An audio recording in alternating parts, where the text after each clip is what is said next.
And thanks to all of you for being here this morning. My name is Olivier Kaiser. I'm the founder of Histra, and we are particularly delighted to be with you today to share the learnings of the project we have just completed, which is a project that we have done with the support of three leading foundations. SIF, which is a UK-based foundation, the Bill and Melinda Gates Foundation, which you may know of, and obviously our friends from the Shell Foundation.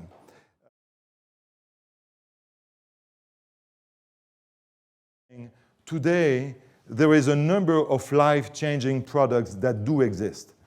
And we could not have made this chart 10 or 15 years ago.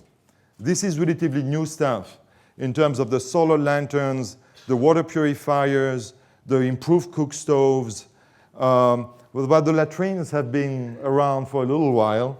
But the solar home systems is a more recent thing.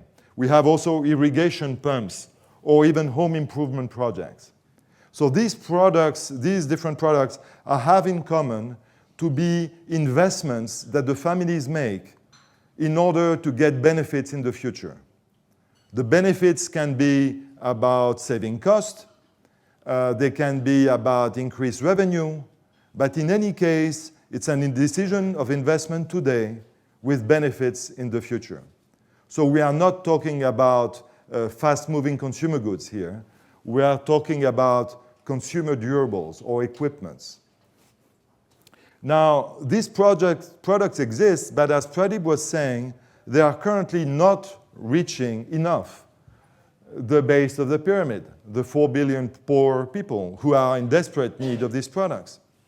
So when the products leave the plant, what's really breaking down is the value chain or the downstream value chain made of marketing, sales, financing, after-sales service. It's all this value chain which is broken down because they're facing a number of common challenges. Lack of cash of the families, their risk aversion in front of a new technology, the need for replacement parts in the future or after-sales service in the future, the fact that each individual transaction is very small, that infrastructure is poor and therefore transportation costs are very high, and that the geographic dispersion of these populations, especially in rural areas, is great. So great products that don't reach the market. Basically, once again, the engineers have done their job. The products are cheap and accessible and do the trick, but the marketers are the ones who are failing us. The marketers are the ones who are not able to come up with the right marketing strategies and organizations and sales and after-sales service and financing that allow to these families to benefit from the potential of these products. Now, I'm saying this, thanks God, and that's why we're here today. There are exceptions to this general truth. And these exceptions are among these exceptions are the 15 pioneering organizations that we have brought together. And they are remarkably diverse. And all of them here are represented in the room, and in most cases, by their founders and CEOs. So a quick introduction. Patrimonio Hoy is a program launched by CEMEX that helps poor families in Mexico improve their homes by providing them with a complete service, not just selling cement. Soluciones Comunitarias in Guatemala is a network of sales ladies that sell a range of products into rural areas. So it's a multi-product distributor. In Ghana, Toyola manufactures and distributes cook stoves, improved cook stoves, through a specialized sales force throughout Ghana, now moving into other countries. Living Goods is a network of community health workers that are providing health-related services, but also selling products, and increasingly a broader range of products to the families they are providing services to. And this is in Uganda. Kickstart in Kenya is manufacturing and distributing irrigation pumps to small farmers to improve their ability to produce vegetables in the dry season. India, obviously, no surprise, is well represented with a Green Light Planet that manufactures and distributes a solar lantern, the Sun King solar lanterns. Saki Retail is a distribution network that carry a wide range of products into rural areas. Selco designs and installs solar home systems that is typically things with 4 lamps, a solar panel in rural India. And they're also providing access to financing for these products. Here, this is a partnership between Unilever, the Pureit activity of Unilever that makes water purifiers, and IVDP, which is a network of self-help groups that is leveraged to market these water purifiers. Project Dharma is a project created to provide income to disadvantaged people in the poorer parts of India, and that is a distributor of multiple products. Next door in Bangladesh, we have BRAC, a small NGO that you may be aware of, but the one we are talking about here is their WASH program and their program to sell latrines through a village-based approach. And Grameen Shakti also is the sister organization or daughter organization of the Grameen Bank, another small NGO, is a bit like Selco, is manufacturing and installing and distributing solar home systems in Bangladesh. And then in Cambodia, we have Geres, who has a different approach. They are upgrading local value chains that are manufacturing and distributing and servicing improved cook stoves. It's a bit the same logic with Hydrologic, which is a spin-off of IDE, which is making water purifiers and distributing water purifiers. And Sunny Shop is also addressing the issues of lack of latrines in the developing world, but with a different approach from the one of BRAC. So you see here a great variety in terms of geographies that the map helps for that, but also in terms of products. What you may not see at first glance is that some of these organizations are old and sometimes very big, close to $100 million in some cases. Others are very small, very new, almost startups. Some are single product. Others are multi-product. Some are manufacturing and distributing. Others are only distributing. But what we found is despite this diversity, or probably because of this diversity, there was a lot of cross-learning to be happening. And that usually the development world is a bit siloed, either in geographies or in sectors, when most of the most interesting learning has been across them, crossing the boundaries of sectors, of size, or even logic, because some also are subsidiaries of large corporations, others are pure NGOs, others are social entrepreneurs, others are sisters of aid organizations. So there's a wide variety, but the last 2 days clearly showed that wherever they come from, they're on the same journey, trying to find effective ways of marketing and distributing these life-changing products to the families that they need them. So a couple of caveats. First, all these, as we said, or as I said, are innovative devices that require an investment. So the lessons we are going to present to you may be or may not be applicable for products such as health-related consumer goods or others. You'll have to make your judgment about whether some of the insights can be useful for your own particular sector where you are interested. The second thing is that, as Pradeep said, we have put forward 10 lessons learned in a quite forceful and clear way. We took a stand, right? That doesn't mean we are 100% right of what we are saying. But we felt it was better to say things in a slightly controversial way in order to start the debate. These are not conclusions we present. The field is too new, too nascent. All that is in flux. But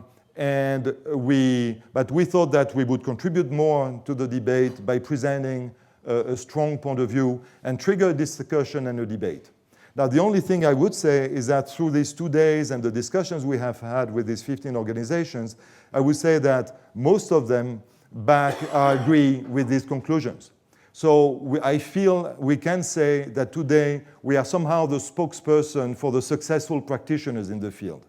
We didn't come at that with preconceived ideas about what was right and what was wrong. It was a bottom-up process where we look at what worked, what were the problems they were facing, and what came out of this work with these 15 organizations is what we are going to present.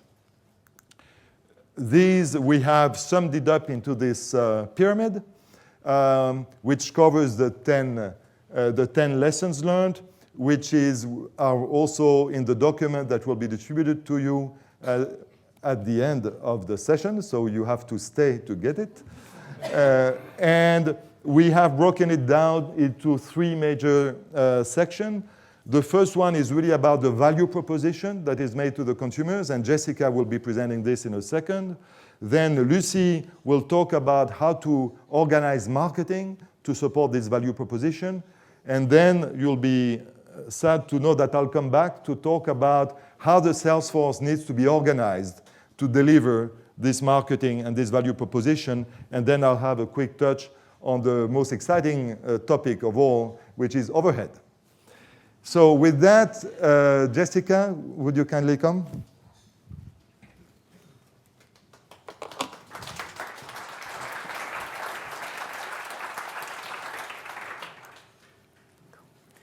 So I'm going to talk to you about the value proposition.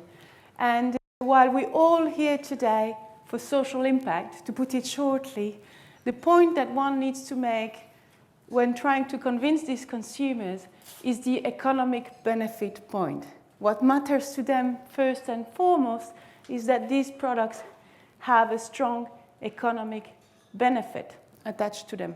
I'm not saying that the other arguments don't count, but you need to make this point as clearly and tangibly possible if you want to convince them to buy. And this is what Suraj is the founder of Toyota. You'll find him is the guy in a very blue outfit, I think he's there. Suraj, the founder of Toyota. Toyota is producing and distributing cook stoves in Ghana, is what he does in his slogan. His slogan is, "Don't burn your money," right? What could be more clearly explained than, if you use my cook stove, you'll stop burning your money in buying extra charcoal.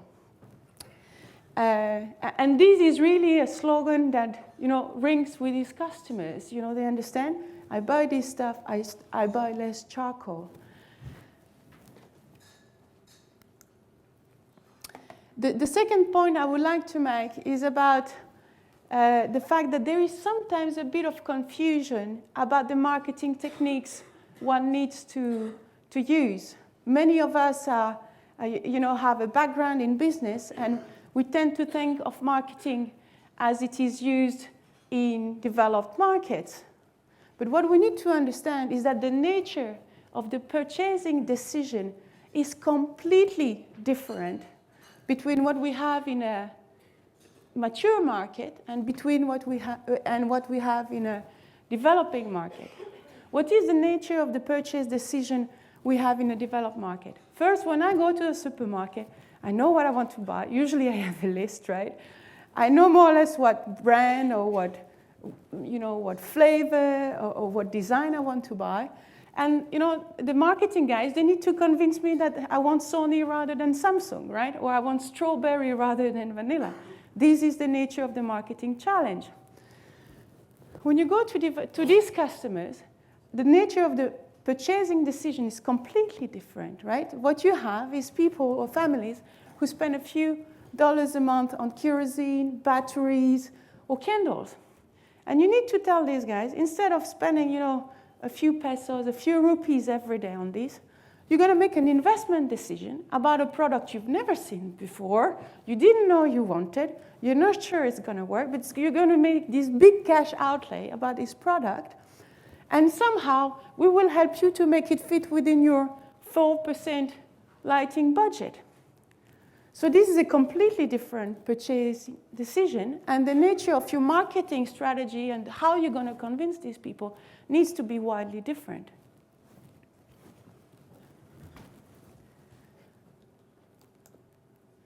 Now, I was telling you about the economic benefits that these products provide. And perhaps some of you are not aware about how significant these benefits are. We tried to do a bit of math here. So we tried to compute the internal rate of return, imagining that you would be the family purchasing this product. So for instance, you buy an improved cook stove. This is your initial cash outlay. And then you have all the savings you make on purchasing less charcoal. And we compute, we looked at the product lifetime of about 4 years. And this gives you an IRR of 5,000%. Give me a product today that gives you an IRR of 5,000%. These are huge economic benefits, and you really need to try to articulate that to make it very tangible to your customers. Same thing with irrigation pump, but a slightly different calculation. Obviously, in irrigation pump, we look at improved income over time, thanks to the productivity improvements that the pump brings you. Water purifiers, we took the assumption that people were boiling the water before. So again, all the savings you make from purchasing less fuel, and same thinking for the solar products. So you see that the IRR ranges from 5,000 to 60%. It's quite significant. And that is probably the reason why the financing should not be a hurdle. Because even with very big financing costs of 15 to 50%, it still makes sense to purchase these products.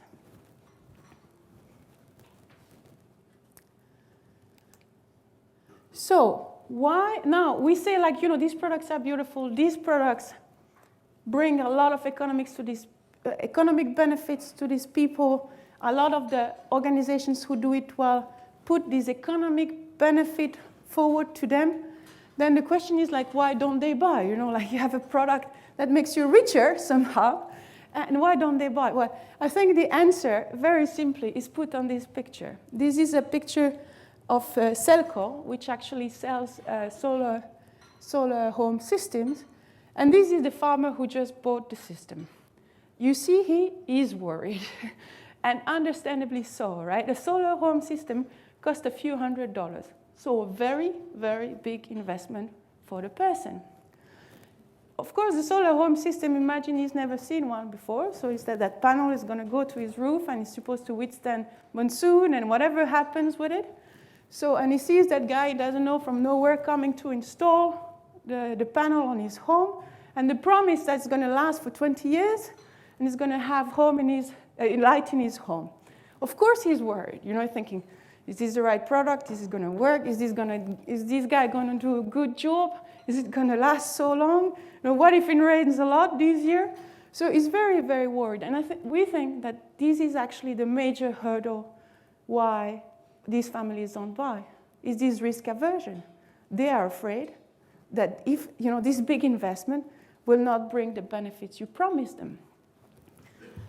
So what does it mean for the organization who market these products? Well, it means that you don't only need to provide a product, make sure that the product is there available. You need to make sure you provide a solution that is holistic and that is risk-free for the person buying your product. You need to take this risk element out of the equation for them. So you will need to go an extra mile and be a bit more high-touch than simply delivering a product. And the truth is that the good news, actually, for the organization who market this product is that people are ready to pay a premium if you take that risk away from them, right? If you provide them a holistic solution, people are ready to pay for it. And I'm going to give you two examples. Again, the Toyola example. What they do when they arrive in a village, they do what most of the cook stove manufacturers do. They do a demonstration about their cook stove. So they get two ladies cooking the same meal, with the same pile of charcoal, and at the end of the cooking, you see that one pile is lower than the other, right?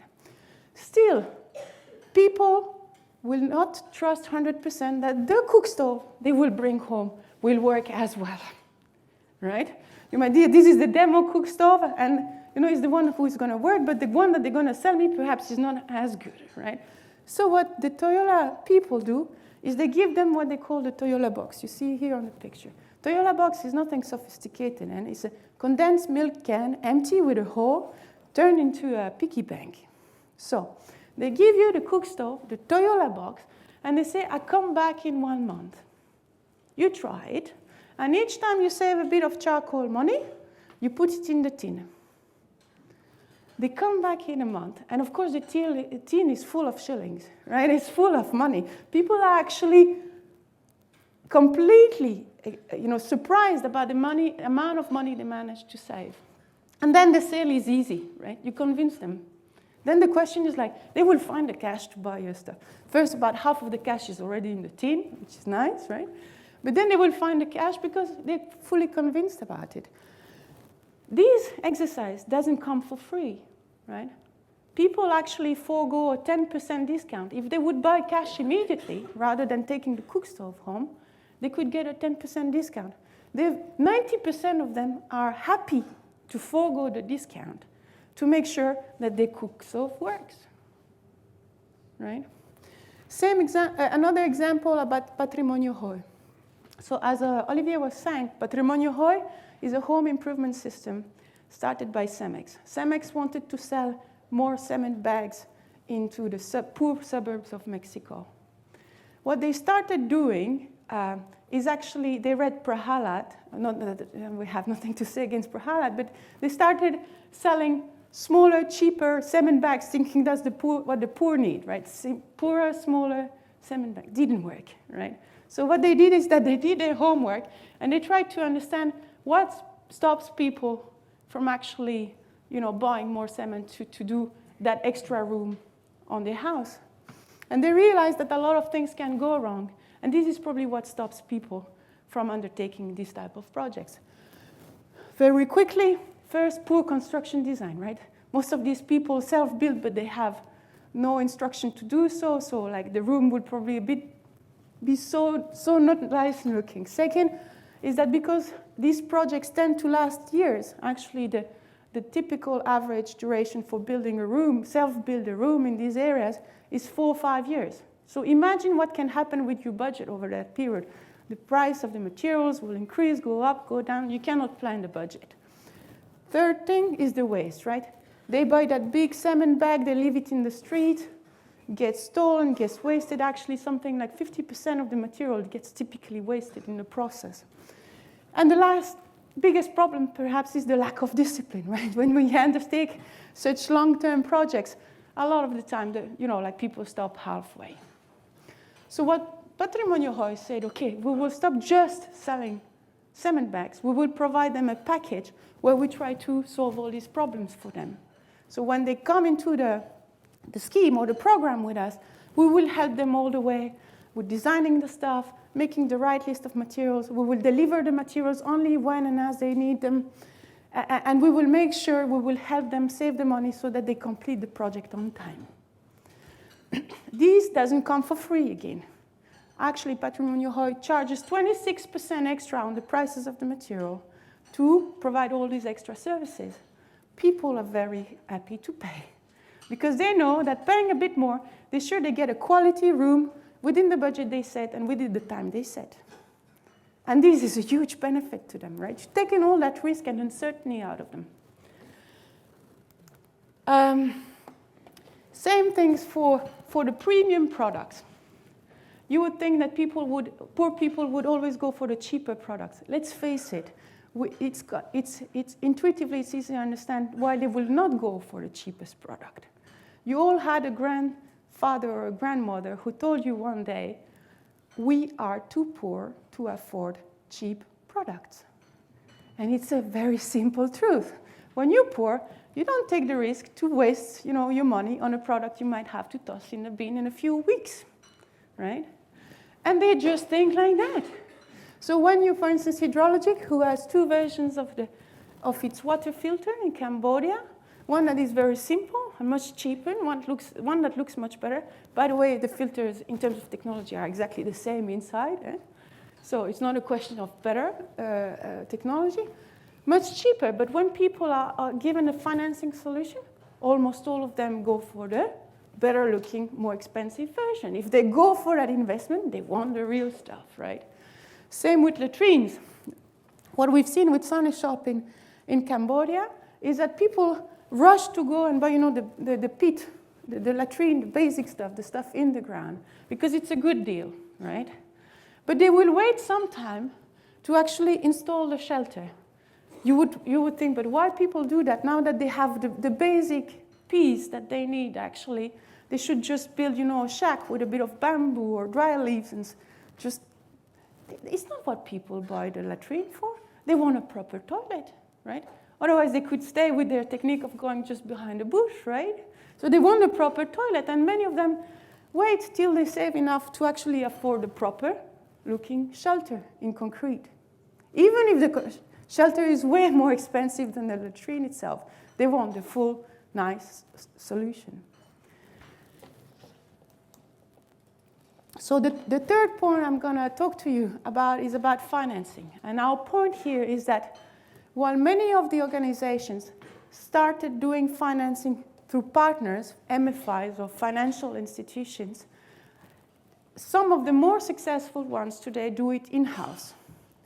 And even if financing in-house is more complicated, perhaps you think it's not your core business, perhaps, there's tons of reasons that make you think, counterintuitively, it's complicated, it's not what I should be doing.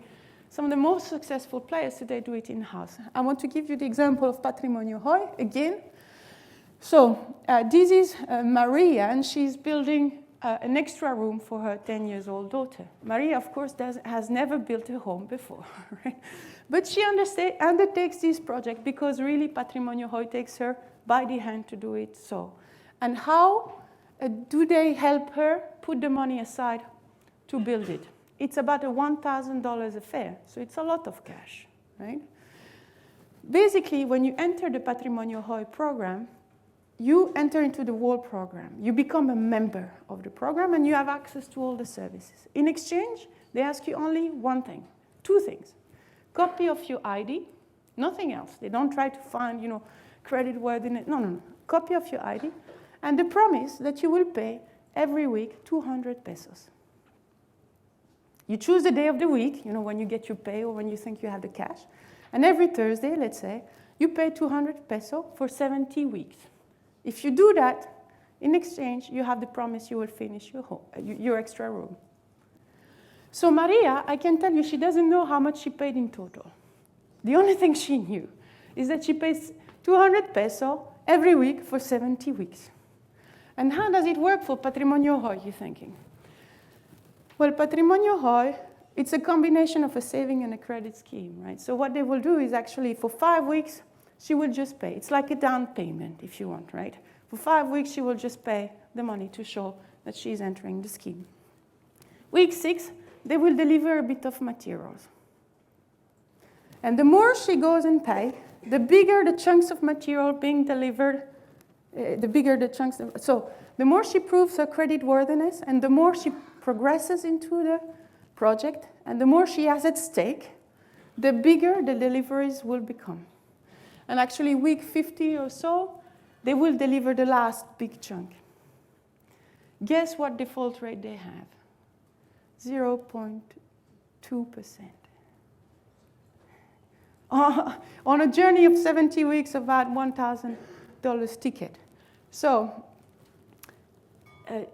cement manufacturer, not necessarily, selling cement bags, not necessarily ready or about, how to do that whole financing scheme, but actually they have managed to integrate that financing scheme within their operations in a quite natural manner, in a way that is very easy for both the customers and the operation guys to do. So another example I want to talk to you is Grameen Shakti. Grameen Shakti installs the solar panels on the homes. And it's about the same idea. You provide actually, when you purchase a Shakti product, you purchase a service agreement.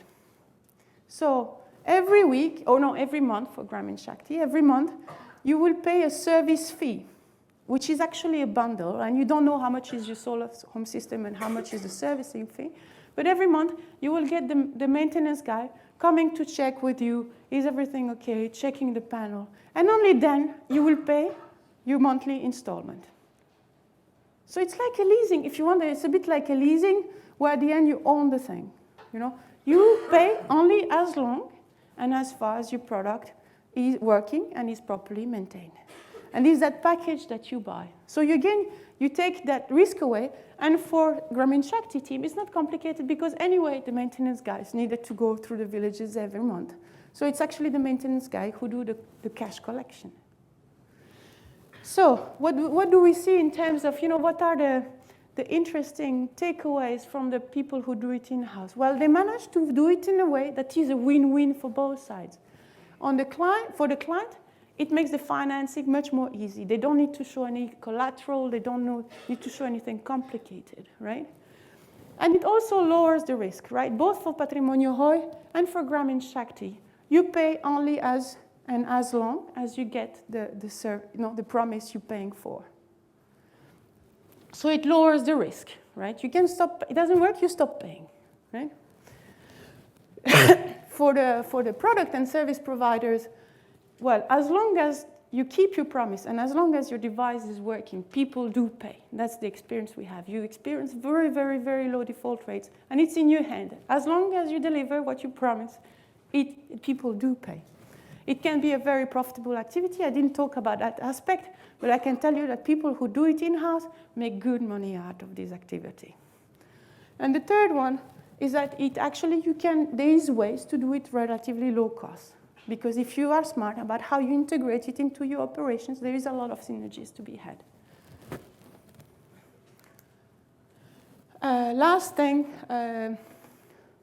about the MFIs, right? A lot of us or you have been working with MFIs, and actually on paper it makes sense, but all the people we have talked to say it as in practice or in implementation is way more complicated. And we don't say that you should not work with MFIs, we just say that people who have tried, they have tried because they thought it'd be easier access to customer, you can piggyback their customer, bank, it's faster penetration, you get rid of that hurdle, lowers your own operational costs. A lot of people do it, thinking these are all the benefits. But when they go into the partnership, they realize it gets a bit more complicated. First, because you don't know how your products are being sold, and sometimes consumers are being pushed into the purchase. Second, is you need to find the MFI that sells to the people you want to sell, and actually it's much more difficult to find the right MFI in the places you want to work. And actually, MFIs worldwide cover only 10% of the BOP population. So it will be a quick win with the first one, but the second one will already be a bit more complicated. Third one, like in any partnership, and this is not specific to MFIs, complicated partnerships, established a relationship between two institutions complicated. These are a lot of details to iron over time. And then the last point, which is probably the most important one, is if by chance people don't pay back, the problem is often back with you. Because the MFI will stop making probably loans in that village. So you need to make sure that people keep paying. So what did you outsource the problem? You actually didn't outsource the problem to the MFI because it gets back to you. If there's a problem with the product, if people stop paying, you want to make sure that this is being solved. And the MFI will probably not go the extra mile to solve it for you. So this is the point of financing. Now I'm going to hand over to Lucie.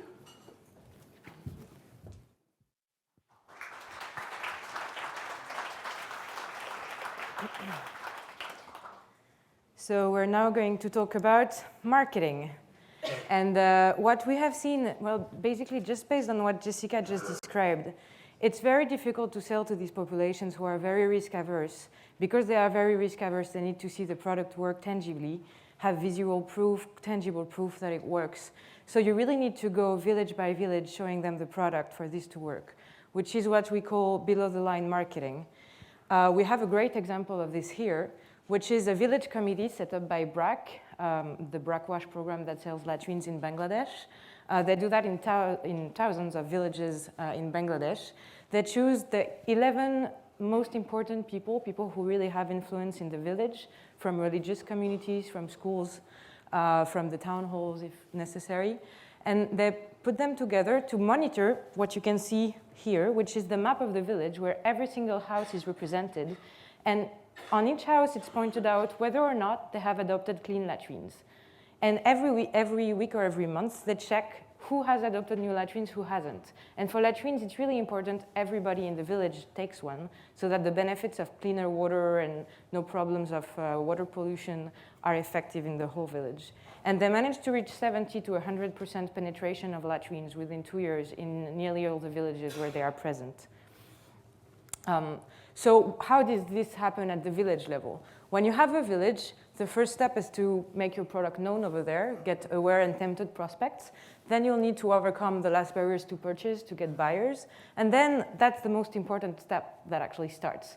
Once you've sold your product, you want to make sure you get satisfied, loyal users who will start doing positive word of mouth and will convince your following customers.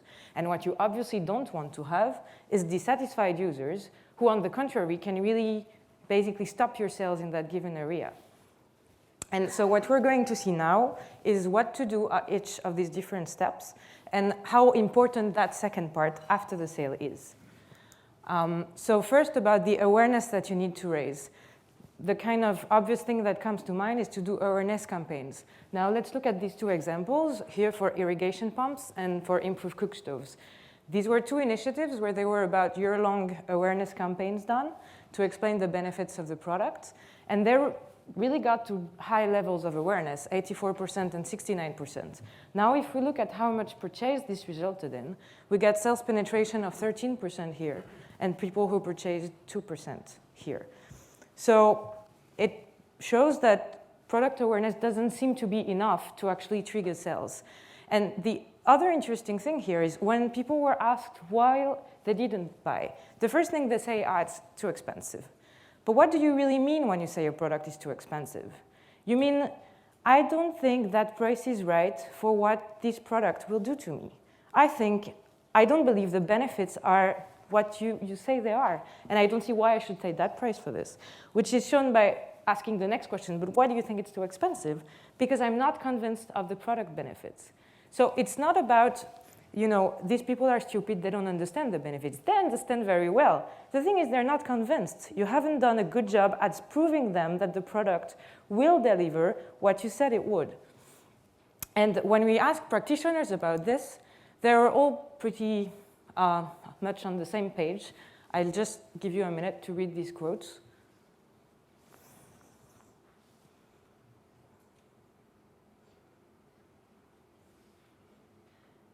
Maybe not a minute, 30 seconds, that was enough. So basically, they all agree that what is really key to get these products into the hands of these people is to do below-the-line marketing, village-level demonstration, touching the product, feeling the product, seeing it work at your neighbors. So the thing is now, what do we do with above-the-line marketing? Like big media campaign with radio, TV, and all this. It's notoriously very difficult to measure, even in the commercial sector. They always say everybody knows there are 50% of the expenses that are completely useless. The problem is nobody knows which one. And here it's the same thing. However, there is an interesting fact we would like to share with you. We've looked in the benchmark we've done of a 15 organization. Here you have 13. We've looked at how much they were spending on above-the-line marketing, so these big radio campaigns, media campaigns, that's on that side. And we've looked at what were the total yearly revenues. There is an interesting inverse correlations between how much is spent on above-the-line marketing and how much you earn as total yearly revenues. Now, sometimes people ask me why, these guys are big already, so they don't need to do above-the-line marketing anymore because they've reached such big size. The thing is, these guys never, ever did above-the-line marketing, even when they were small. But then, how do we do this, right? How do we manage to convince people? So a few great techniques we've seen in below-the-line marketing. Basically, the 15 organizations we've studied here were all great at doing this. There are various ways of doing below-the-line marketing, from demonstrations in public places, getting endorsement from trusted institutions who talk about your products, choosing your vendors among trusted locals, doing smaller groups demonstration, free trials for opinion leaders, doing the peer pressure that we were describing for BRAC, where the whole village committee watches whether you've gotten your toilets or not, or offering free trials for the poorest. Now, the ones that do it really well are the ones who have managed to find ways to make it as tangible as possible. And I'll just talk here about Greenlight Planet. You can see here one of their customers pouring water on the solar panels. Because one of the big questions that comes back with solar is, what am I going to do the day when the monsoon comes? It's all nice and sunny now, but how am I proof this will work? And so this is something that people really get convinced about, as well as the durability of the solar lanterns itself. They throw it on the floor, and not just like this. They throw it on the floor as a kid would do playing with it, and they prove it doesn't break. And that also convinces people that it's durable. The last interesting thing they do, solar lanterns, is for lighting. So when do you need lighting? At night.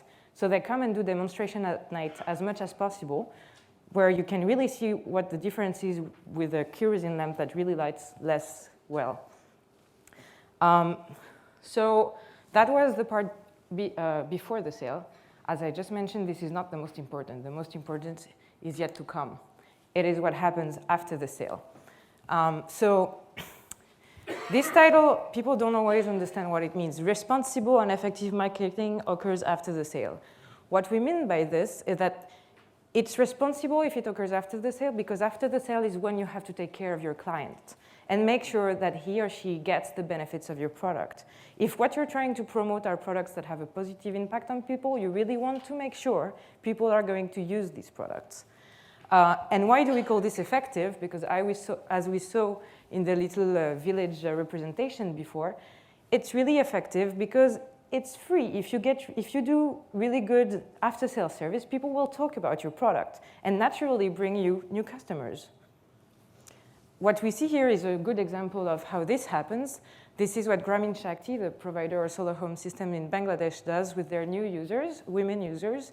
They get them into workshop to present them how to do basic maintenance and the things you shouldn't do to tamper with your solar home system to make sure the solar home system will deliver on the promised benefits and they won't have any problem with it. They set expectations right. So why is this important? As we were saying, because word of mouth is the main trigger for purchase for most of these products. You can see across industries, solar home systems, improved cook stove, home improvement package, and irrigation pump, there is roughly about more than half of the people who purchased because somebody that they trusted told them it worked, or they show it work at his or her place. Now, word of mouth can be a very good thing if it's a positive word of mouth, but what if it's a negative word of mouth? Some companies in our sample were measuring how many people were not using the product anymore after 2 years. These are the number of people not using the product, right? So from 20% to 69%. Now imagine these people have made an investment. They've probably forgone some other expenses for this product. And it doesn't work or they don't use it anymore after 2 years. Can you imagine what they're going to say about your product to other people? Probably you want to be careful about this. This is particularly a challenge, or this is a real danger in terms of like people dropping off from using your product. When you are in one of these two situations, either your device requires replacement purchase. This can be changing the battery. This can be replacing the cartridge in a water filter. Or when your product needs behavior change. So just purchasing it is not enough to make sure people will actually use it. That's when you need to be really, really careful about this happening. So how can we overcome this? How do we make sure people will actually say good things about the product? And this means basically, how do we ensure people will be satisfied with your product? One company really does it well, and it's Patrimonial, the program of CEMEX that Jessica already talked about. So what they do is they measure what is called the Net Promoter Score for 3,000 clients every month. They call them and they check that they're fully happy with the service they got. And more than that, the question they ask is, would you recommend this product and this service to your friends? And basically, the Net Promoter Score is taking the percentage of people who said, surely I will, and take out of that the one who said, I definitely won't. And you don't count the people who are indecisive in the middle. This Net Promoter Score in the commercial normal sector is considered good when it's at 50%. If you can read the scale here, for them it's consistently above, like around 90%. And how do they ensure this score remains that high? The very interesting thing is that when a customer, an unsatisfied, dissatisfied customer is identified, they immediately call the person who was in charge of that customer and make sure that person reacts and gets back to that customer and makes what was wrong right. And to make sure this happens, they tie the compensation of every person who is in front of the client at some point with this Net Promoter Score, the personal Net Promoter Score they get on their client. So how do we sum this all up? What should we do to have effective marketing at the base of the pyramid? The first thing is maybe you want to reassess the level of above-the-line spending that is done. The second thing is this implementation of village-level tactics. You want to make sure that they are done consistently well by all of your sales force, which actually becomes a challenge when your sales force grows and you have to manage thousands of people who are in the field every day, and you want to make sure these things are done well. So you have to be careful about that scaling up and making sure operations are still as good. And the last thing, which we've seen not done so consistently, whereas it seems so important, is to really invest in after-the-sale activity to ensure and improve customer satisfaction and encourage positive word of mouth. So having seen all this, basically, these are all things that take quite a lot of time and resources to have all these people in the field going village to village showing the product. So how does this translate into your own cost if you're trying to do this? Well, what we've seen is that serving the base of the pyramid is a high gross margin business. If you want to hope to be sustainable one day, you need to make sure that you plan for enough of a margin to cover all these field costs. What does it mean, high gross margin? Because high-low is always notoriously fluctuating. But what we've done, mathematically speaking, we have computed for each type of value chain we've seen in our sample what would be, or what are, when they were already sustainable, the gross margins needed to get this. So let me explain a little bit more. First, the 4 different business models we've seen are either upgraded value chains. When you take the existing value chains, for example, of local cook stove manufacturers, you teach them how to make better cook stoves, and then the existing value chain just sells your improved product. Or you have products in a box that are usually imported from China, that are very standardized products that you then need to sell in the country where you're present. Multi-product distributors that can sell a mix of these two. And finally, equipment and services that would be the whole solar home system that require maintenance, or the patrimonial home improvement package. So to compute the gross margin, this is also an important point. What we consider as gross margin here is the margin you have between the end user price and the price at the door of the distributor, which will be called the cost of goods sold for the distributor. So this can actually include several gross margins, especially if you have local entrepreneurs that you sell the products to and then they get a margin on the product. Both your margin as a distributor and the margin of the entrepreneurs are included in that gross margin. And so what we found is that basically these gross margins are always included between 25 and 50% of the end user price. How does that compare to traditional commercial sector? To give you a comparable example, so for distributors of electronics, global distributors of electronics, which are similarly complicated products that require some kind of advice before you buy them, they need about 19-20% of gross margin to be sustainable. So here we're talking about 40%, about double what you need in traditional commercial activities. And on this, I'll leave it to Olivier to continue.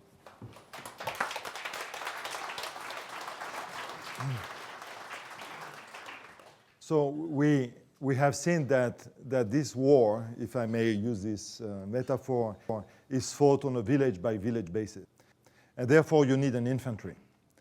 And the problem many people have raised about having this sales force, which is going to call on all these villages every day of the year, is that we have too high a churn. And this is making it extremely difficult because we spend time recruiting and training people who go away. Now, our finding, working with these 15 organizations, that Salesforce churn can and should be avoided. And here we have at least 5 of them who look pretty happy, who are from the Salesforce of Greenlight Planet. So we looked at the churn, so the proportion of salespeople who would leave the company within a year across the different organizations. So we saw a number of them that had such high levels of churn that it became extremely difficult to manage an organization when you have an 80% churn in your sales force. But others that seem to have much, much lower levels of churn. So what is driving this difference in performance, this difference in levels of churn?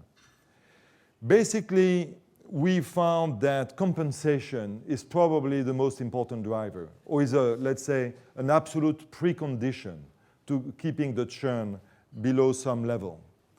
If you don't offer a competitive compensation compared to the alternative these salespeople have, at some point they will leave you. They might not leave you for a couple of % difference, but if the difference is substantial, they will end up leaving you. And that, if you do a competitive compensation, you can reach, in our example, about below 30%. If, in addition, you provide some part of the compensation which is fixed, then you can go below 10%. And this might be required if you have a very long selling cycle, or if you have a seasonal cycle in sales, because if the people, they don't have savings, right? So if the people don't make money for a month or it's a real problem. They don't have cash to feed their family, and so they need to go to the next job. And it's not that they don't like you, it's that they cannot afford to work for you if they don't have enough cash. What we saw about creating career opportunities in their development or awards and events is that it might be good for motivation and maybe long-term retention, but it's not going to do anything if you are not providing them a decent compensation to start with. So clearly, addressing the compensation issue is a necessary condition to keeping the churn at manageable levels. And if you don't have the churn below, say, 30%, it becomes awfully difficult to manage and train your sales force. Now, let's assume we have managed this problem and we have a sales force. What we have found is that because of the diversity of products and situations, we have seen very different models emerging. And so we have tried to describe these 4 basic models. But the one thing is these are different solutions to the same challenge. And the challenge is to have a sufficiently high sales force productivity. The role of a salesman is to sell. Right? If a salesman doesn't sell and a saleswoman doesn't sell, the rest is not going to work very well. And here again, we see huge differences in performance. Here are our 15 friends. And when you look at the sales per full-time equivalent salesperson per year, and all this is measured at consumer price, at end user price, we see huge variations. People selling $128,000 a year, and salespeople who sell $3,000 a year. So clearly, the type of compensation you can pay on someone who sells $3,000, if you want to be sustainable, is not going to be a lot, when you can afford to pay these people a much higher competitive salaries. So it's not a surprise to see that all the ones that are below this line, so $12,000 and below, are working part-time. Now, the reason the numbers is low is not because they are only working half of the time, because we corrected for this and we calculated it based on a full-time equivalent. So for instance, if someone was working at 50% of their time, were selling $2,000 a year, we said, okay, on a full-time equivalent basis, it would be $4,000 a year. So we multiplied the numbers in order to correct for the fact that they were not working full-time. So despite this correction, we see that the part-time sales forces are around, let's say, $5,000 to $10,000, when the full-time sales forces are operating at $20,000 to $50,000. So clearly huge differences in sales force productivity, which means that typically these organizations will not provide full-time income. They are typically additional incomes for people who may be farmers and have some free time, or maybe ladies who work at home and would have some time free during the day. So typically this is about providing additional income to individuals, and this is the primary income for the household. So even though they have the same challenge of increasing sales force productivity, there are different models, because basically there are two ways of increasing your sales force productivity. Is either you get this salesperson to see more clients, or it is about each of the clients buying more from the salesperson. So these are the two dimensions. It's relatively simple. Now it gets a bit more complex because we made a graph out of it. So this horizontal axis is a client spending per year. So how much does this family spend with you every year? And the other axis is how many clients are served by this salesperson every year. And we see this yellow line, which is the $20,000 line of sales force productivity, which can be made up of a combination of things. It can be made of very large ticket items sold to few customers, or it could be made of many customers, each of them buying products that are very cheap. You have, and all the combinations in between. However, when we plot our 15 friends on this map, we see 4 models emerging. And we have found these very sexy names for that. So here are our farmers. Our farmers are the Patrimonioi or the Grameen Shakti or the Selco of the world. They have typically networks of local branches. Grameen Shakti has 1,200 of them locally.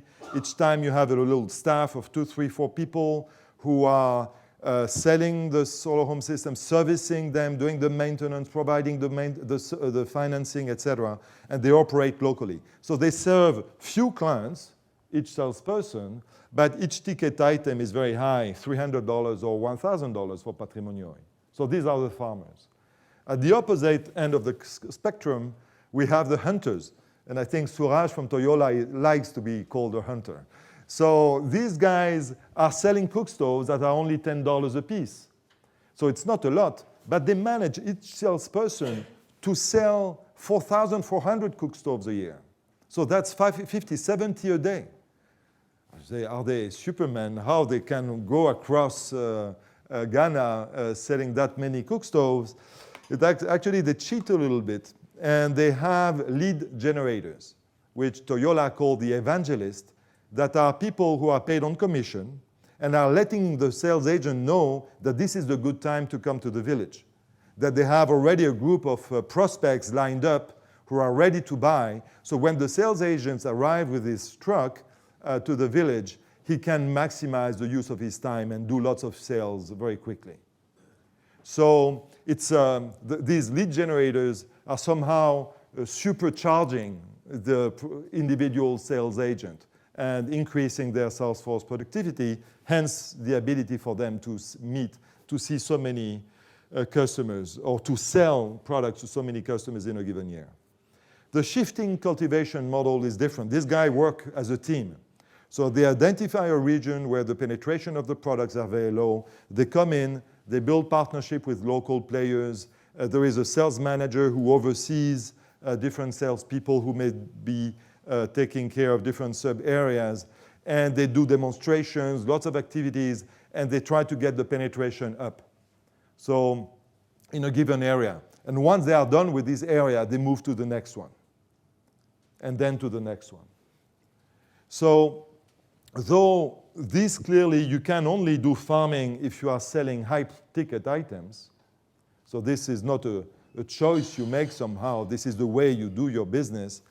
Here, you could sell cook stove this way or that way, or solar lantern this way or that way. This is really, I would say, a management decision about the strategy you are going to follow. But there is a third group, which we have called the gardening model, that are people who are typically using part-time salespeople who are local. These are very mobile, the hunters or the shifting cultivation model. They are mobile, they go from area to area. These guys, they don't move.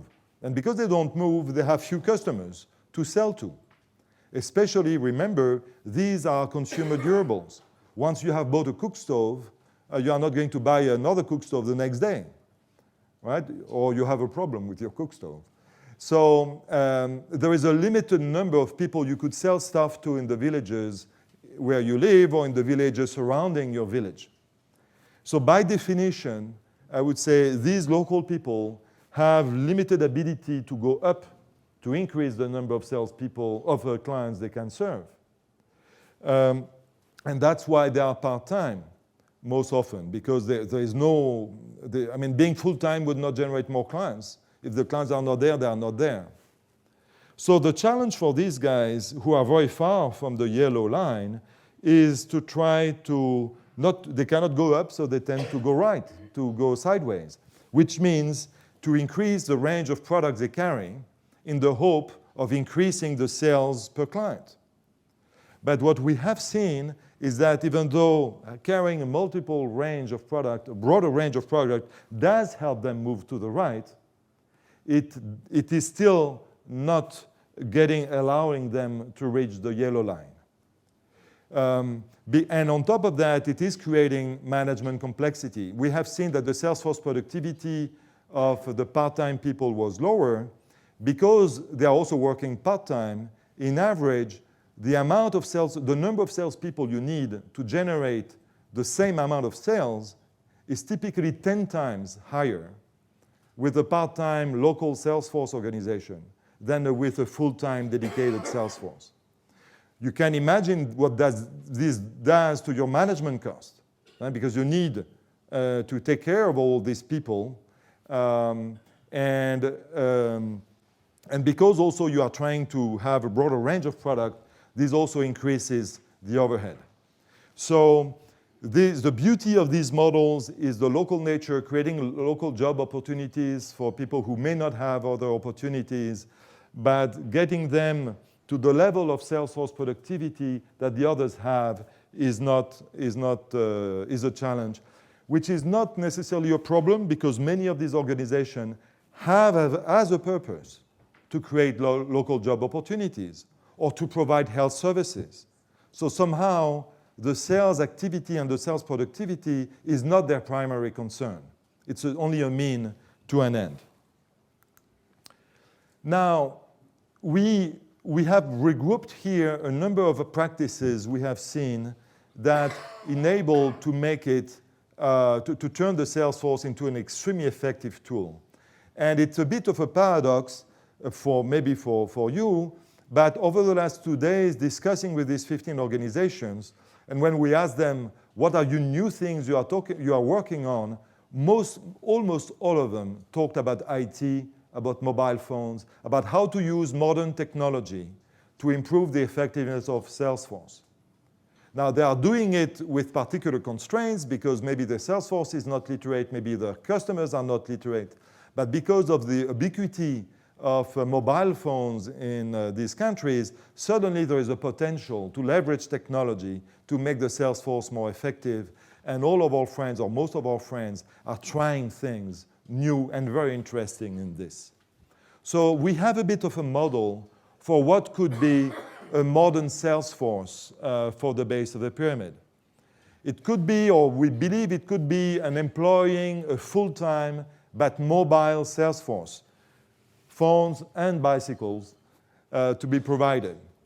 That would be managed not by the best salesperson, but by the best manager, someone who is able to coach, encourage, train.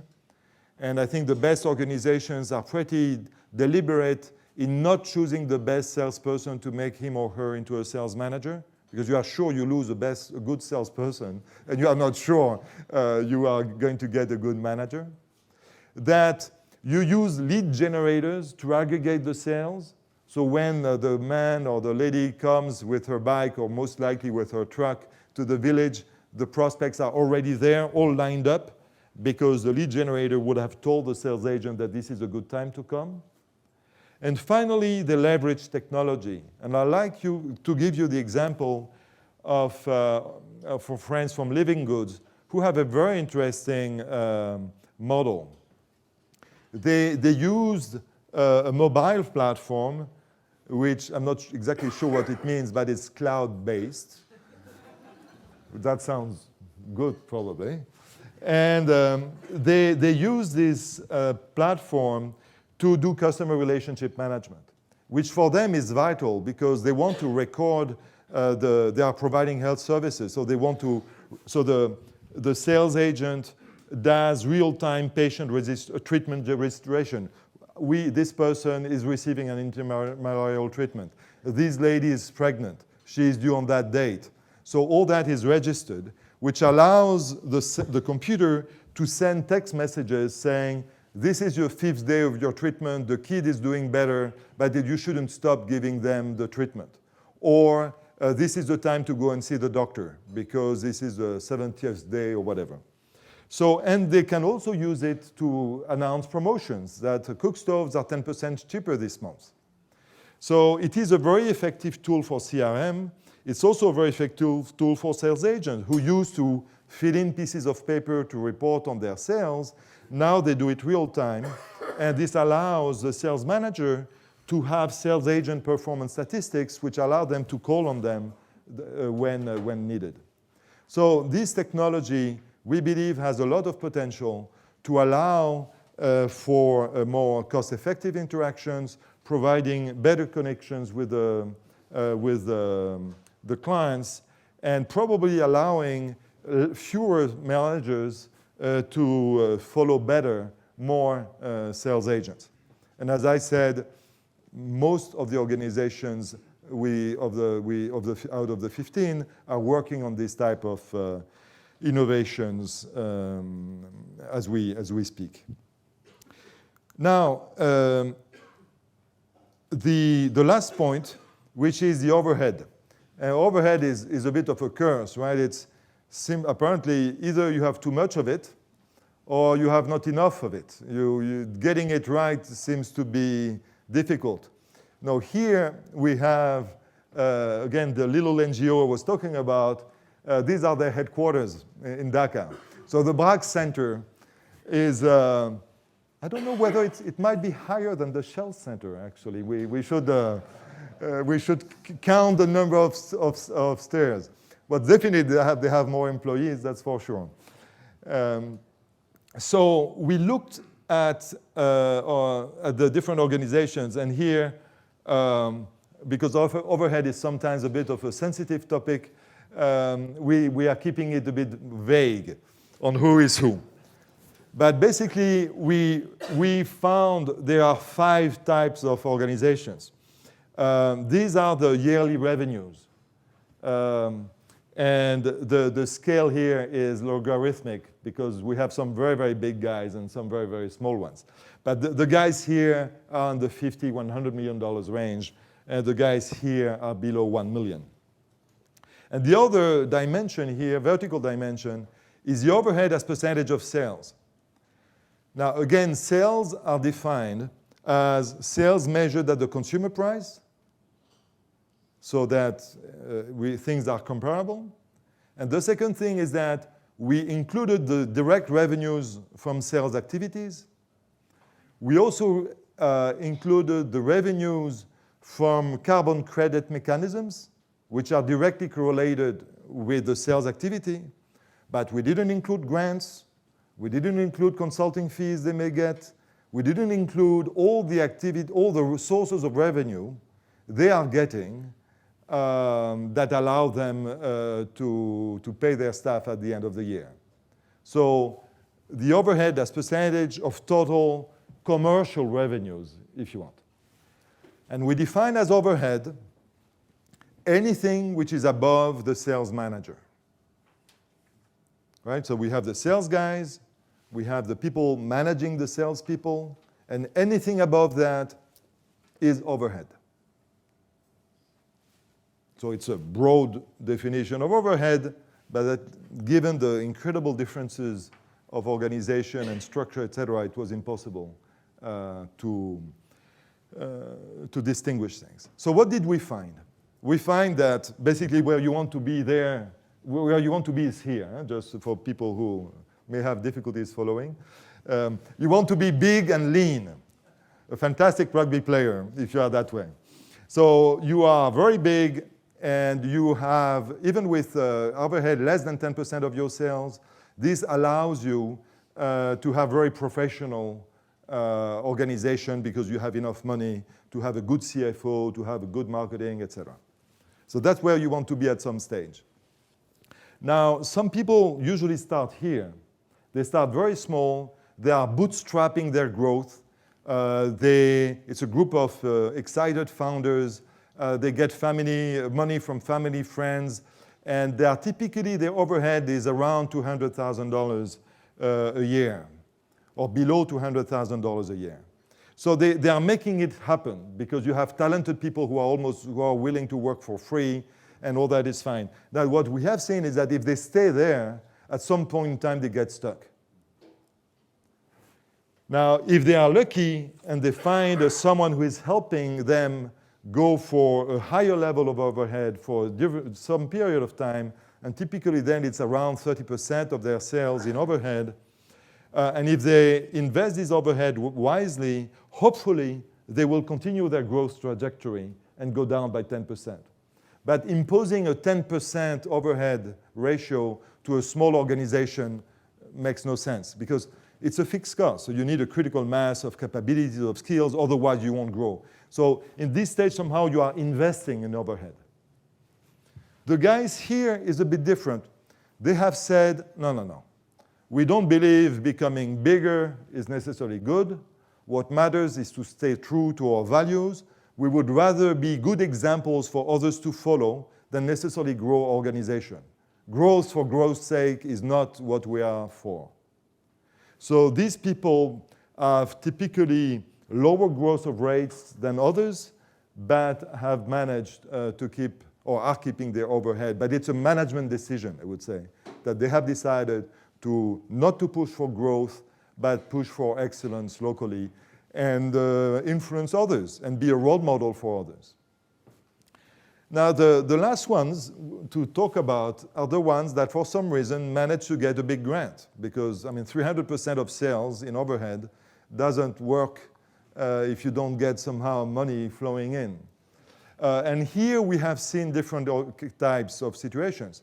Some are really using this as an investment to innovate into their business model. And so there are reasons to believe they will be able to reach this point, but they better do it very quickly. Because if ever they were to move that way, they are going to run into a fundraising problem. And so, yes, but somehow it's a higher risk bet. Right? If you raise lots of money and you need to get your business model right first and then grow it, not start scaling up a model that you haven't really fixed yet. Some we have seen tend to stay up there a bit too long. So again, overhead is a bit like always, if you don't have enough, it's a problem. If you have too much, it can be a problem. It is always a challenge for most of these organizations. So you'll be happy to know that we are done with the 10 key lessons. If someone has kept track with his or her fingers, we have covered our 10 points. And we will have opportunities to discuss these in the breakouts. But I'd like to make just a couple of additional points. Is that through this work, and Pradeep mentioned the benchmarking exercise we did, we were painful for these 15 organizations, and the fact they are here today means really they are nice people, because we tortured them to try to get the numbers that could be comparable. So for each of them, along a set of KPIs ranging from the prices, the gross margin, the penetration, the above-the-line cost as percentage of revenue, the sales force productivity, the churn, etc. We looked at each of these numbers and we developed the benchmarks that could be comparable. We then looked at how each of them were performing against these KPIs, and therefore what were the key improvement levers for them, and therefore what were the best practices that could be sources of inspiration. I mean, best practices is not about just copying what others do, but it's using what others have done to try to see how that could be a source of inspiration to solve your own problem. And so going forward, as Pradeep was saying, we believe that what the field needs is a continuation of an effort of codifying, documenting, understanding these best practices, but something that is coupled with a fact-based, hard-nosed, numbers-driven way of looking at performance. Because as long as we chat and we speak and everybody is beautiful and nice, it's very difficult to make progress. Imagine losing weight without ever using a scale. Right? I don't succeed even with the scale. So I think the sector is not traditionally inclined to do that. But we have a huge advantage over the corporate sector, is that we are all working for the same mission. So we should be in a much better position to get the closers off and look at things the way they are and share with us openly our real performance, because we can improve more through this type of collaboration based on benchmarks, based on facts. And we think it's an enormous opportunity. We don't speak the same language. The accounting rules are different. Everybody measures things in a different way. It was really a pain to try to get all these things comparable. But we think it is a fantastic opportunity for the field if we can make it right. And this, we believe, will be the engine that could help us improve the performance of the field over the years.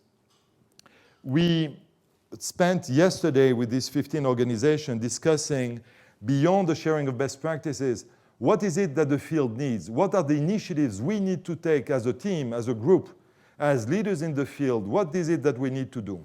And we came up with 3 initiatives. We had a democratic process of votes that led us to choose these three ideas, which have names of some of these 15 entrepreneurs who want to try to make them happen. And so if people in the room are interested in contributing and supporting and helping on these initiatives, please let us know, because we are all in great need for help. The first thing is, as I was saying, to find a way, a platform by which we could continue having a network for exchange of best practices. And there was a feeling that somehow this network needs to be on invitation only, that we need to have somehow a little private feel to it so that we can easily disclose and tell the truth. If it's too open, it will be a bit difficult to really make progress. Now, that doesn't mean that some of the learnings cannot be distilled and disseminated, but there needs to be some vetting of the people inside this group. Then how this exchange of best practice could be done in person. Now, it was impressive to see that out of the 15 organizations that were there, 8 of them decided to exchange staff in the weeks and months to come. And that was a spontaneous decision they made because they saw the value in continuing the dialogue. But it also showed that a PowerPoint presentation doesn't do the trick. How that is incredibly surprising. But sometimes people want to actually go and see and talk and touch, right? But they also believe that we should find a way to do it on the web. Anish was telling us that we should have a Twitter-type system that would feed us information. Because again, big surprise, they don't like to read big reports. So they would rather have little shots of information that are relevant to them on the spot. The second idea is about financing, is recognizing that local entrepreneurs need financing, and that maybe a very innovative and practical way of doing this would be to create a debt fund that would focus on supporting local supply chain entrepreneurs, but that the funds would be disbursed by practitioners, by people who have the experience of the field, who better than no one else could actually judge whether this program is worth investing in, and also be provided the type of coaching and help and support that the entrepreneur needs in addition to the money. And the third idea, and this is mostly for the multi-product distributors, is that we have seen that distributing is a challenge, but sometimes sourcing the damn products is even a greater challenge. Because identifying the right technology, selecting the right products, selecting the right suppliers, making sure they are produced, the goods are produced with social and environmental standards that are aligned to our values, negotiating the right prices, getting working capital financing when the goods take 3 or 4 months to come by ship from China, and then they sit in the warehouses of customs. How to improve the logistics and the financing and all the skills required to do that better. Could we do it better through joining forces and creating a central buying group? So these are the 3 initiatives that we collectively thought would be the ones that would help benefit the field as a whole, that will be led by some of the 15 organizations we talked about. They will benefit from them, obviously, but their mindset is that beyond themselves, they think that they have a responsibility to the rest of the world to try to make the field as a whole grow and develop.